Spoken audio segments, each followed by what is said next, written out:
on that ball. I'm telling you. If you're a ball player or a fan, this is what it's all about. The World Series in 1975 will be remembered as the year that flesh and blood baseball teams met head-on in a dream World Series.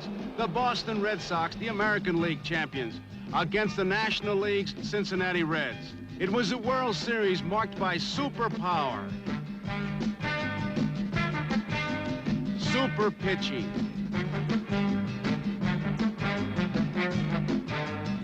two super catchers, super effort,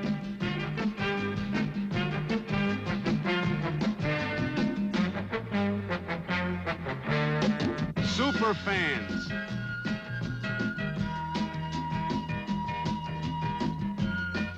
It'll be remembered very clearly as truly a super World Series.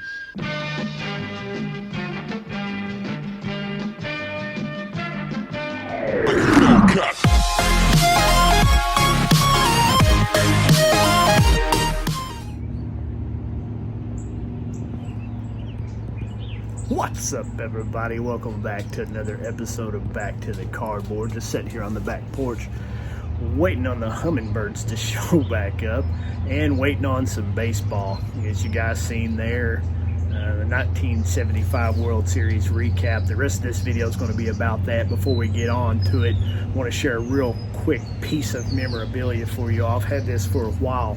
The 1975 World Series Game 7 ticket. As you can see here, it's still got the rain check voucher on it, has the seating arrangements and all that. I've had this for, I don't know, for a few weeks now and just happy to show it. But wanted to wish you guys a happy May, and hey, keep your hopes up because baseball's right around the corner. I don't know if you guys have heard, I assume by the time this video comes out you guys have heard it. Looking at maybe the end of June, the 1st of July, with 3 separate divisions. The Eastern Division, all the teams pretty much on the East Coast lumped in together, all the teams in the Central America lumped in together, and all the teams out there on the left coast all lumped together in 3 separate divisions. No fans, but hey, I'll take it. I can watch a little bit on TV, that would be great. But until the meantime, be sure to check out the rest of this video because it recaps all of the 75 World Series, and be sure to stay to the very end of the Game 7 because it is probably the best game ever played in the World Series, or at least one of the best games, I guess. I'm somewhat biased, but thank you guys for tuning in. Stay safe out there, and let's get on with the rest of the video. The U.S. Navy Color Guard parades the flag in Boston's Fenway Park. And Game 1 of the Super Series 75 is about to begin. For the Red Sox, Senor Luis Tiant, from Cuban exile to King of the Hill in Boston. He gives you all kinds of motion. Elbows, fingernails, kneecaps, and somewhere in the middle of it all, there's a baseball. And they say that no matter where you sit in Fenway Park, sometime during the game, Tiant's going to look you right in the eye. And the fans love him. For Cincinnati, Don Gullett, out 2 months with a broken thumb, but still a 15-game winner. It's the top of the 4th. Johnny Bench at the plate. Joe Morgan's at first, no score. And this is the showdown everybody's been waiting for. Luis Tiant's good move against the base-running skills of Joe Morgan. Doesn't get him. Red Sox aren't sure. Tiant sets, throws. Umpire Nick Colossi calls it a balk. And Red Sox manager Darrell Johnson drops in for a chat. Tiant gets benched to pop out, and then he ends the inning by striking out Tony Perez. It's during this World Series that Red Sox owner Tom Yawkey is to say that the best all-around player the Red Sox have had is Carl Yastrzemski. Here's Yastrzemski making a believer out of Cincinnati's Dave Concepcion. The score is still 0-0, top of the 7th. And watch this play.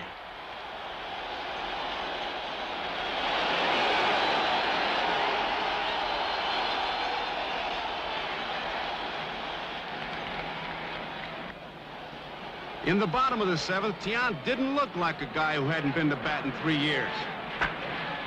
Base hit. He did look like a guy who hadn't been on base in 3 years.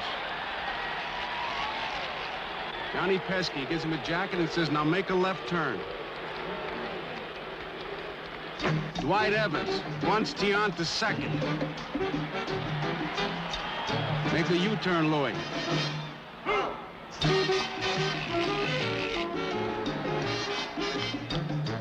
Don Zimmer has to reintroduce himself and says, hey, Louis, I'll be the next guy you see. I'm at third base. The fans love it. Denny Doyle singles Tiant to third. And Yastrzemski singles, sends him home. But you know, you can forget things in 3 years. Touch the plate, Louis.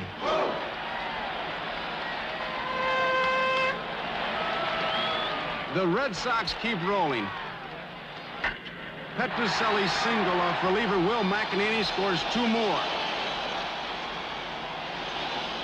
Sparky Anderson's unhappy. Rick Burleson's single drives in the 4th run.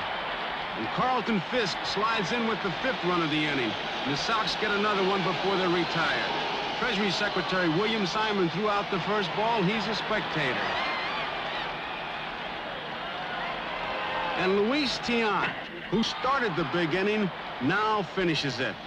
Tiant goes back to the mound with a 6-0 lead. Tiant closes the door 1, 2, 3 in the 8th, and in the 9th he gets Perez.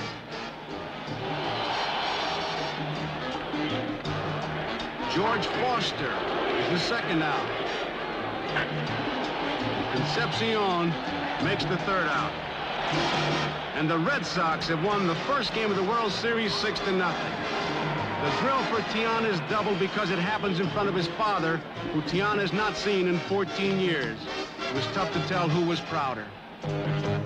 Yes, you're right. You know, I guess after the 14 years, I don't see my father. That's the first game in the World Series he see, and my first game for me too. And I'll be glad. You know, like I said before, I thank God I can be with him again. Game number 2 was a salute to the Navy on his 200th birthday. The game honored more than 500,000 Navy men and women who have worn the Navy uniform with pride. Good afternoon, ladies and gentlemen. Seaman Carl C. Glencross tosses out the first ball under rainy skies. Left-hander Bill Lee continues to hold Cincinnati scoreless until the 4th inning.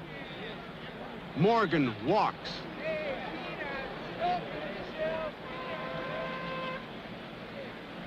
Johnny Bench singles, sending Morgan to 3rd.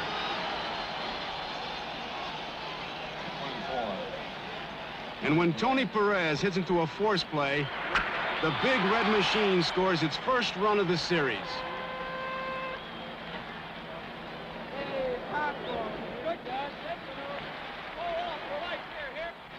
In the top of the 6th, with 2 men out, Johnny Bench hits a sinking line drive toward center fielder Fred Lynn. You can see it wasn't just his batting that made Lynn the first rookie in baseball history to be named his league's most valuable player. Watch this play again.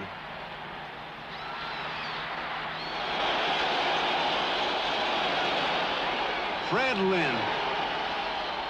Bottom of the 6th inning, 2 out, 1 on. Rico Petrocelli against Cincinnati starter Jack Billingham. 1 swing of the bat, and the game turns around. The Red Sox lead 2-1.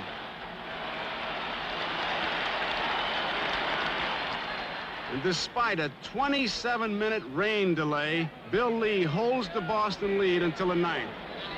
The lights are on. Johnny Bench is the hitter.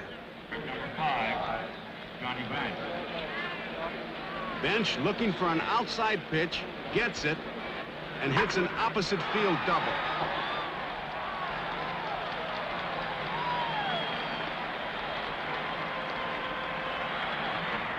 Lead leaves. Darrell Johnson goes to his bullpen. Number 41, Dick Drago. Now pitches the Boston. Got a man on second base, Dick. I'll tell you what, just get right. Second sign, all right. But the thing about it is just go right in and hard, in and out, up and down. So we'll get right after him. Come on. Dick Drago gets 2 quick outs. Concepcion, the shortstop. Tying run is on third, 1 out left, and Concepcion is the batter. Bouncing ball up the middle, an infield hit, and the game's tied. Cincinnati's base running speed, so far not a factor, suddenly becomes very important. Ken Griffey at bat. Concepcion breaks for second. Makes it. And the tie-breaking run is in scoring position. Griffey doubles to left center field. Concepcion scores to make it 3-2. That's the way it ends, and the 1975 World Series leaves Boston tied 1 game apiece. Game 3 and Cincinnati's Riverfront Stadium. Red Sox manager Darrell Johnson was a member of a pennant-winning Cincinnati team, but that was in Crosley Field days, so Sparky Anderson conducts a guided tour.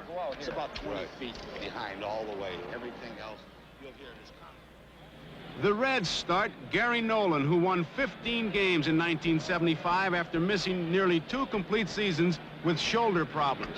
Top of the second, Nolan pitches to Boston catcher Carlton Fisk. And there she goes, the first home run of this 1975 World Series. 2 games in a small ballpark in Boston, no home runs.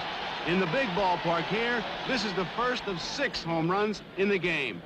In the 4th, starter Rick Wise against Johnny Bench. 2-run homer. The next inning, back-to-back home runs by Concepcion and Cesar Geronimo. And these were followed by a triple by Pete Rose.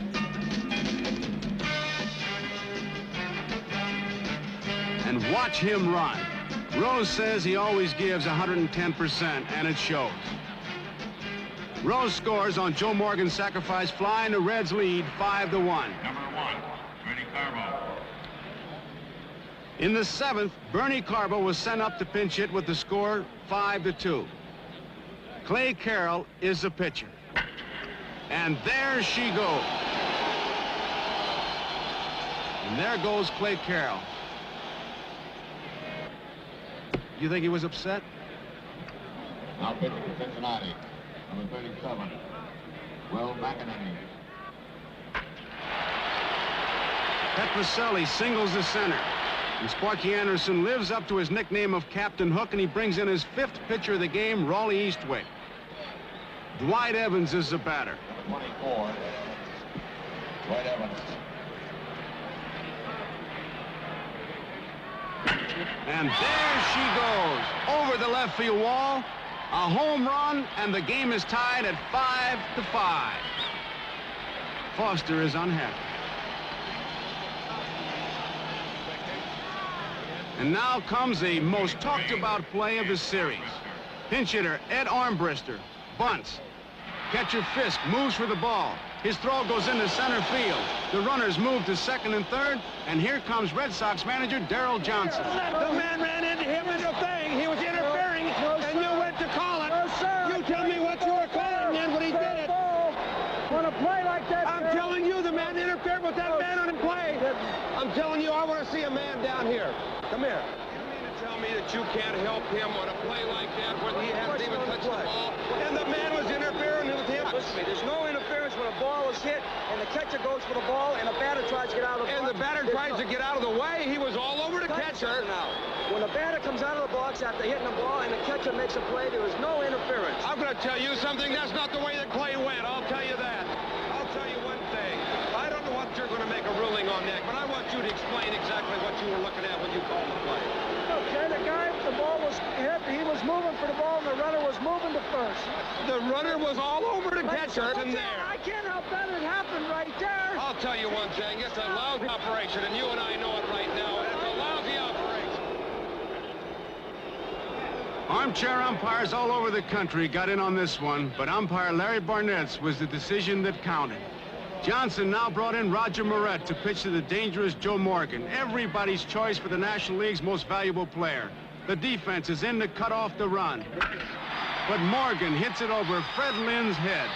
And Cincinnati wins 6-5 in 10 innings to go ahead in the series 2-1. Here's Morgan on that subject. Well, when I go up and the base loaded and I got a chance to win a ball game like that, I go up to get a base hit. I wasn't up there trying to hit a fly ball or a ground ball to get him in. I wanted to get him in with a clean single to center field. I try to revert back to the basic fundamentals of hitting and try and do a good job. The Red Sox, hoping to even the series, named Luis Tiant to come back in Game 4.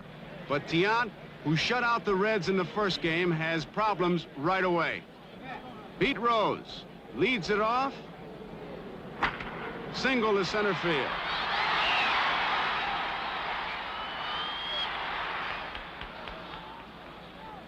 Griffey hits the next pitch to left center field. It's a double, scoring Rose. Griffey was out trying to stretch it to a triple. Joe Morgan walked, and with 2 out, Johnny benches the hitter. Bench lines one between Evans and Lynn, a 2-base hit, and it scores Morgan with the second run.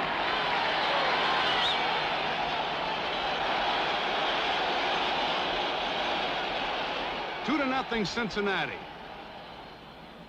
And for the first 3 innings, Cincinnati's Fred Norman kept the door closed. But then in the 4th inning, with 2 on and 1 out, Dwight Evans is the hitter.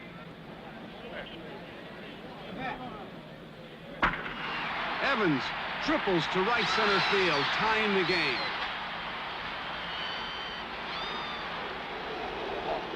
You got me now? That's the way we're going to go, and I'll keep in contact with you as we go. But just get them prepared that way, okay? Thank you. Good. Perfect.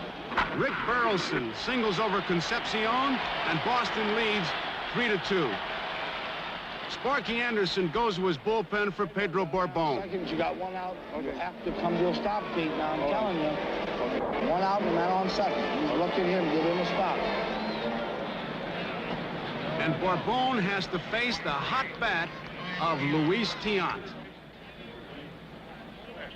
Tiant singles, and that raises his batting average for the series to .500.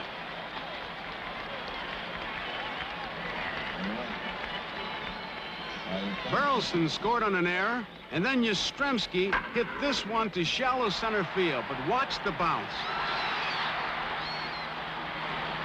Tiant scores, and the Red Sox lead 5-2. This game is not an easy one for Luis Tiant. 2 out in the 4th. And George Foster is the batter. Foster, an infield hit. Good try, but not in time.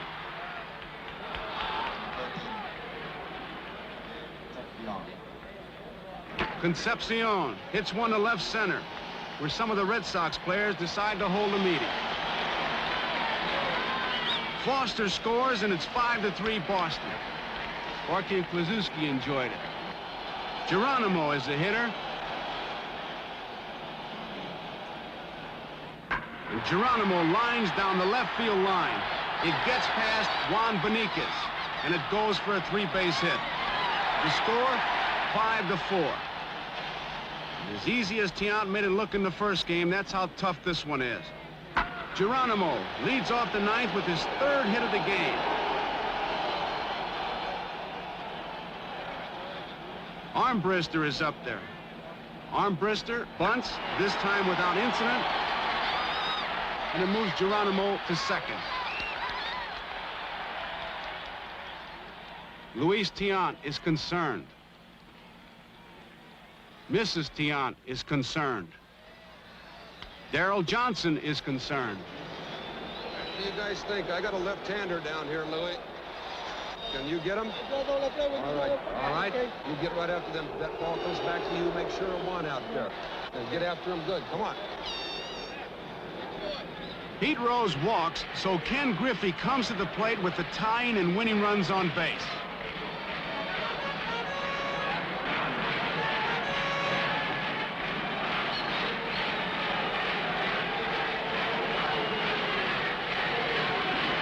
Griffey hits a line drive to center that looks sure to be off the wall. What a catch. Watch it again. Fred Lynn. But Tiant still has a problem. Joe Morgan. Geronimo is at second base. Watch him break. Tiant throws. Morgan pops it up. It was the 163rd pitch of the game. The Red Sox win what one big league manager used to call a cliff dweller. Boston 5, Cincinnati 4.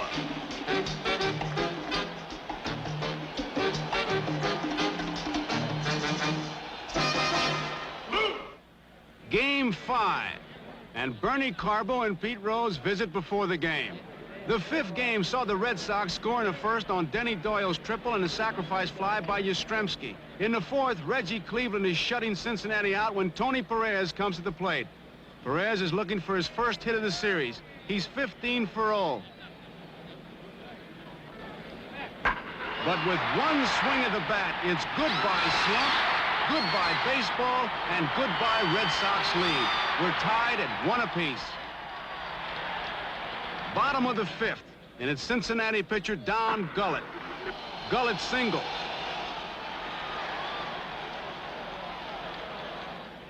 Cleveland against Pete Rose.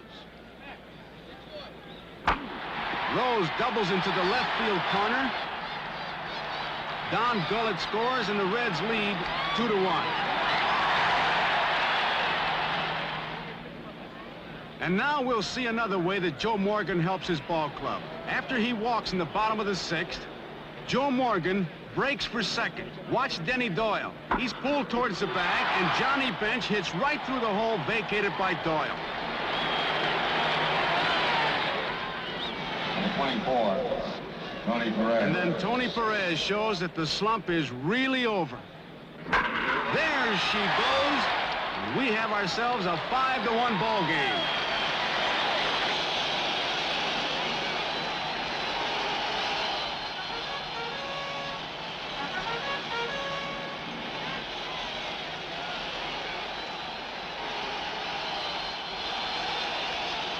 Don Gullett comes into the 9th inning having given up only 2 hits. Johnny Bench will say later, I've never seen him better. And there are 2 outs in the 9th. But the Red Sox still aren't convinced. Yastrzemski singles, and so does Fisk.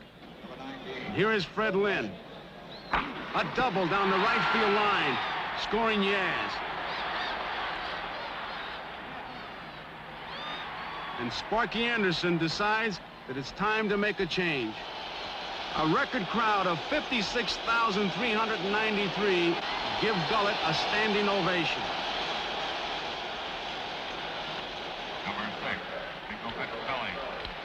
Eastwick comes in, strikes out Petrocelli, and the World Series moves back to Boston with the Reds leading 3-2. What do you do on a rainy day in Fenway? Well, you don't play baseball. Commissioner Bowie Kuhn and the staff of umpires inspect the field, and they announce there's no chance. 3 days of rain, 3 postponements, and hardly a man is now alive who remembers that day in '75 when this World Series started. Finally, the clouds and the tarpaulin were both rolled back, and the fans sat down, not realizing that they were about to see the game to which other World Series games would be compared for years to come. For the Boston Red Sox, it was win or go home, so they went with the ace Luis Tiant. He got the Reds out in the 1st. And Gary Nolan went to the mound for Cincinnati. Nolan got the first 2 batters, and then Yastrzemski and Fisk singled. Here is Fred Lynn. There she goes, a home run, and Fenway Park goes wild as the Red Sox take a first-inning 3-0 lead.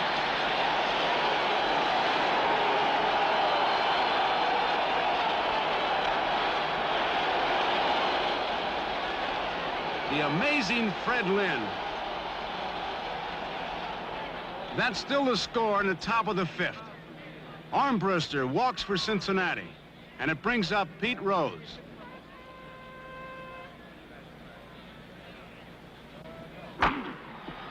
Rose singles, and there are men on 1st and 3rd.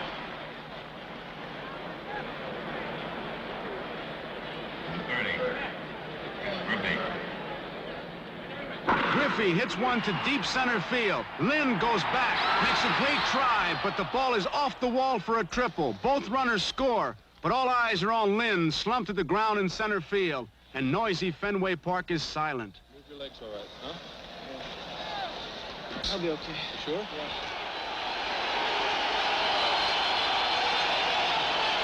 The famous left field wall in Fenway has been ignored up to now. But Johnny Bench singles off it and ties the score at 3-3. Watch Yastrzemski play that ball perfectly. Perez is out, and the inning is over. Tied at 3-3. In the seventh, Griffey opens with a single. Joe Morgan punches a base hit to left.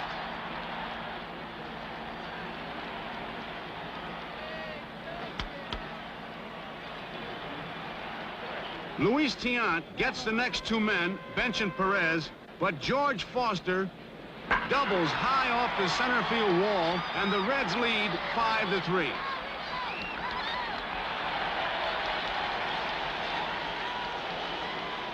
Top of the eighth inning, and the Reds, who had trailed by 3, now lead by 3 when Geronimo hits his second home run of the series.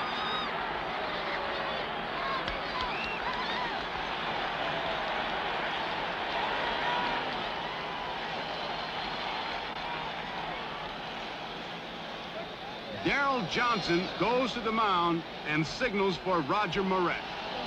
Okay, Louis. It is not Tiant's night, but the Red Sox fans still love their Louis.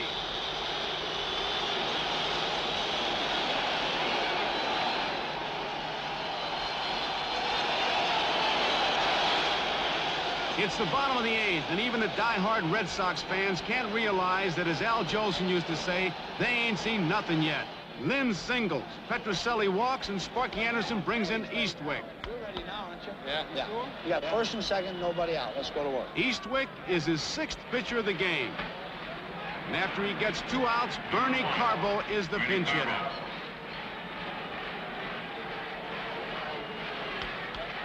The tying runs are on.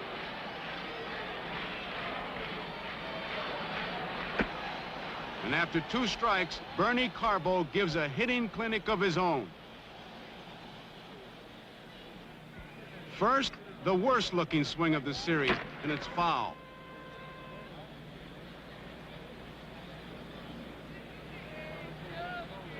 Then the perfect swing, and this one is fair, and it's also gone. The game is tied at 6-6. The Red Sox have come back from a 3-run deficit.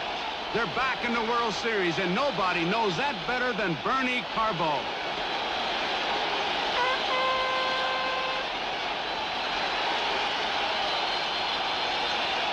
Fenway Park is going wild. Except in certain parts.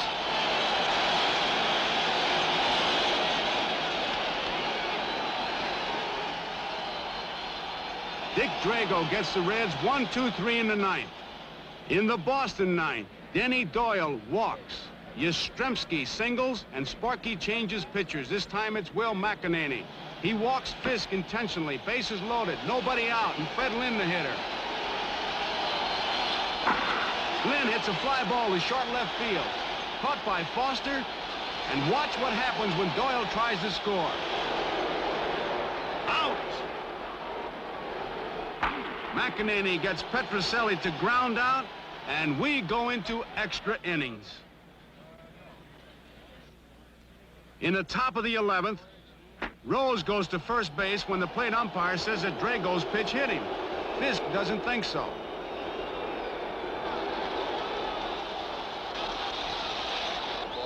Ball never touched him. Satch, can you say for sure on a play like that it hit the man's shirt? That's what I saw, what I heard, and what I called. And it wasn't anything to do with his glove or a damn thing. No.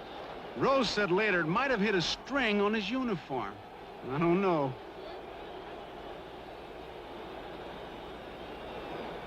Griffey bunts. Fisk makes a perfect throw to get Rose. Joe Morgan is the batter.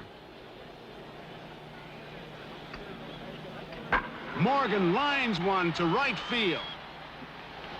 What a catch. Sparky Anderson was to say later, it was just about the greatest catch I've ever seen. Watch it again.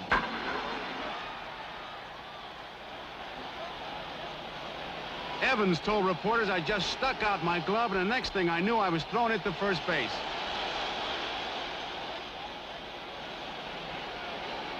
Now he realizes he got the double play.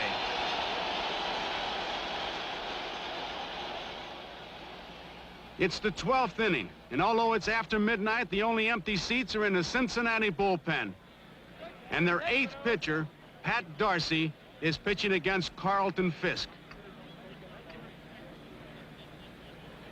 Fisk takes the first pitch high. Ball 1.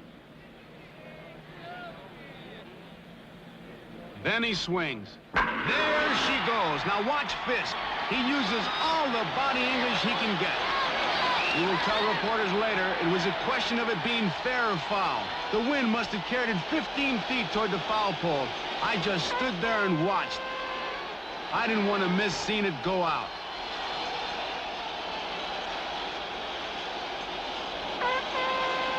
Here it is again. How to sum up this game? Well, maybe it was done best by Cincinnati's Pete Rose, who said, "I never like to lose, but I'm proud to have played in this ball game." The unbelievable 1975 World Series goes to Game 7. But here's Fisk. It's probably one of the most exciting ball games that I've ever played in. Regardless of whether it's been a World Series or whether it's been a regular ball game, but even more so since it was a World Series. It was a crucial game for us, and maybe a crucial game for baseball itself. I think we showed a lot of people how the game's supposed to be played. The World Series, which started as a best 4 out of 7, boils down to a best out of 1. 35,000 in the ballpark, and an unprecedented 76 million television viewers will get set for the deciding game. Cincinnati's Don Gullett walks Bernie Carbo in the 3rd. And then Denny Doyle, who has hit safely in every game, does it again with this single, which sends Carbo to 3rd.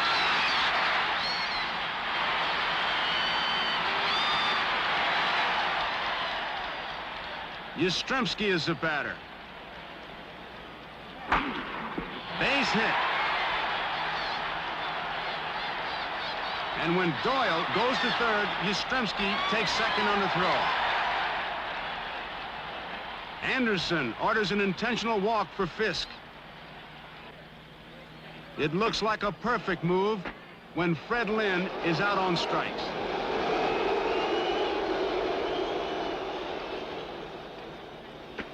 Petrocelli walks on a full count to make the score 2-0. And then Dwight Evans walks on 4 pitches to make it 3-0. Don Gullett, though, gets Burleson, and that ends the inning. But the Boston Red Sox lead 3-0. That's the lead that left-hander Bill Lee, the one they call Spaceman, took into the 6th inning. 2 outs, 1 on, and Tony Perez is at the plate. Bill Lee tries a big, slow curve, and Perez rides it right out of the ballpark. The outspoken Lee said later, "I made a bad pitch. I lived by the slow curve all year, and I died by the slow curve."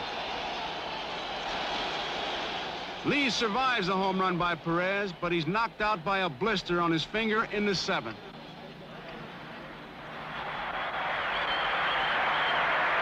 Johnson wants the left-hander Moret, and the Boston fans thank Lee for an outstanding effort.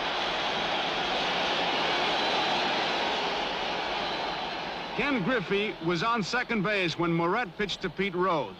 Rose, his 10th hit of the series, and the 7th game is tied up 3-3. Now it comes down to the Cincinnati 9th. Jim Burton is the pitcher for Boston. Ken Griffey walks. Geronimo bunts. Petrocelli slips but makes a great play at first base. I'll tell you what, now look, you don't have to, walking this man doesn't bother me a bit, okay? So you can go ahead and you can just work on him and let Jim throw his curveball and just pop it and don't worry about it, you know. This guy's a good fastball hitter. Just move the ball around, shoot for the black, okay?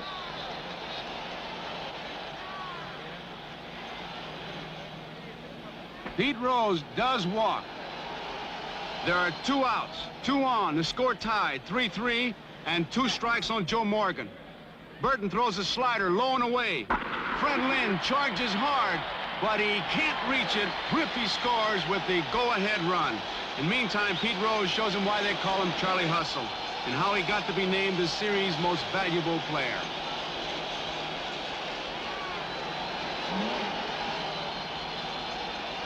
For the Boston Red Sox, it has all come down to this turn at bat. Cincinnati gets 2 quick outs, and now it's Will McEnany against Carl Yastrzemski, who has made it happen here so many times. Yes, it's a high fly ball to Geronimo in center field. And the 1975 World Series becomes not just history, but history written in big, bold letters for baseball fans to point at for years to come. The Cincinnati Reds are the world champions. The Reds win the World Series 4-3. It's a series where players on both teams can walk away with an enormous feeling of pride.